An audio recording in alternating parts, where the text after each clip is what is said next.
श्री गणेश पुराण अध्याय 4.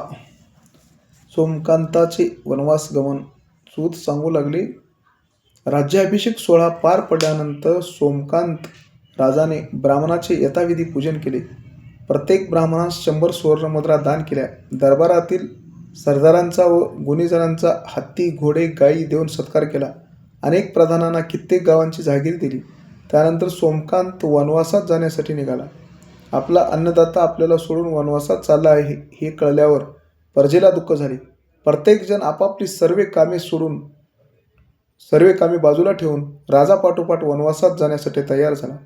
आपल्या जन्मदात्यांचा विरह हेमकंठास सहन होईना. त्यांच्या डोळ्यातून दुःखाश्रू वाहू लागली. तोही आपल्या माता पित्याबरोबर वनवासात जाण्यासाठी निघाला.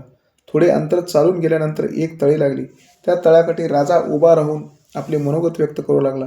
तो उपस्थित जनसमुदायास म्हणाला, तुमचे माझ्यावरील प्रेम पाहून मी धन्य झालो. मी राजा असताना माझ्या हातून काही अपराध झाले असल्यास मला क्षमा करावी. माझ्या सुपुत्रावर तुम्ही सर्वजण पुत्रवत प्रेम कराल अशी माझी अपेक्षा आहे. माझी आठवण ठेवा. आता तुम्ही सर्वजण आपापल्या घरी जा. हेमकंठ सर्वांचे यथा न्याय्य पालन करील. तुम्हाला कोणताही त्रास होणार नाही. आता माझ्यावर उपकार करून घरी जा. माझ्या पूर्वजन्मांचे फळ मला भोगलेच पाहिजे. तुम्ही सर्वजण इथपर्यंत आलात त्याबद्दल तुम्हाला कोटी कोटी धन्यवाद. काही वृद्ध लोक राजास म्हणाले, हे राजा, तू आम्हाला सोडून जाऊ नकोस. तुझ्याशिवाय हे नगर आम्हाला उदास वाटेल.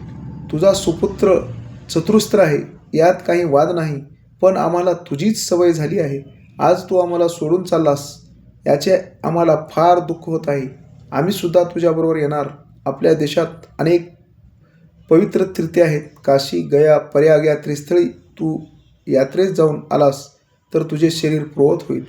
राजाने पुन्हा पुन्हा विनवणी करून त्या लोकांना समजावली. हेमकंठाचा कंठ दाटून आला. त्याला काय बोलावे ते समजेना. त्याच्या डोळ्यातून अश्रू वाहत होते. तो सोमकांत राजास म्हणाला, पिताश्री, आपल्या पवित्र चरणांचा आजपर्यंत मला कधीही वियोग झाला नव्हता. तुम्ही मला एकटे सोडून जाऊ नका. निर्गुण निराकार परमेश्वराचे सगुण साकार रूप म्हणजे माता पिता होय. देवाचे प्रेम कळण्याची प्रत्येकाची ऐपत नसते.